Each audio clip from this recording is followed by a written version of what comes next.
Hello, അസ്സലാമു അലൈക്കും. പ്രിയപ്പെട്ട സഹോദരിമാരെ, ഒരുപാട് സഹോദരിമാർക്ക് ഉപകരിച്ച ആത്മീയ പ്രതിവിധിയാണ് പറയാൻ പോകുന്നത്. ഒരുപാട് സഹോദരിമാർക്ക് അവരുടെ ഏറ്റവും വലിയ ആഗ്രഹം ഇതിലൂടെ നടക്കും ഇൻഷാ അല്ലാഹ്. വിദേശത്തേക്ക് തൻ്റെ ഭർത്താവിൻ്റെ അടുത്തേക്ക് പോകാൻ കഴിയാതെ വിഷമിച്ചു നിൽക്കുന്നവർക്കെല്ലാം ഇതിലൂടെ പെട്ടെന്ന് റിസൾട്ട് കിട്ടും ഇൻഷാ അല്ലാഹ്. ഏതാണ് ആ ഖുർആനിക ആയത്തെന്ന് പറയാം. ഇഷാ മഗ്‌രിബിൻ്റെ ഇടയിൽ അല്ലെങ്കിൽ ഇഷായിന് ശേഷം ചെയ്യുക. ഖുർആനിലെ 48-ാമത്തെ അധ്യായം സൂറത്തുൽ ഫത്ഹ് ഒരു തവണ ഓതുക.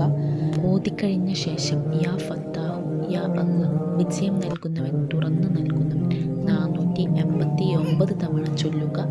21 ദിവസം തുടർച്ചയായി ചെയ്യുക. ഇങ്ങനെ ഈ രൂപത്തിൽ ചെയ്തു വന്നാൽ നിങ്ങളുടെ ഉദ്ദേശങ്ങൾ സഫലമാകുന്നതാണ് ഇൻഷാ അല്ലാഹ്. വിദേശത്തേക്ക് തൻ്റെ ഭർത്താവിൻ്റെ അടുത്തേക്ക് പോകാൻ ആഗ്രഹമുള്ള സഹോദരിമാർ ഇത് ചെയ്യുക. ഇൻഷാ അല്ലാഹ് അവരുടെ ആഗ്രഹങ്ങൾ പൂവണിയുന്നതാണ്. നിങ്ങൾക്ക് ഇങ്ങനെയുള്ള അറിവുകൾ ലഭിക്കണമെങ്കിൽ ഈ ചാനൽ സബ്സ്ക്രൈബ് ചെയ്യുക. മറ്റൊരു വീഡിയോ ആയിട്ട് കാണാം. അസ്സലാമു അലൈക്കും.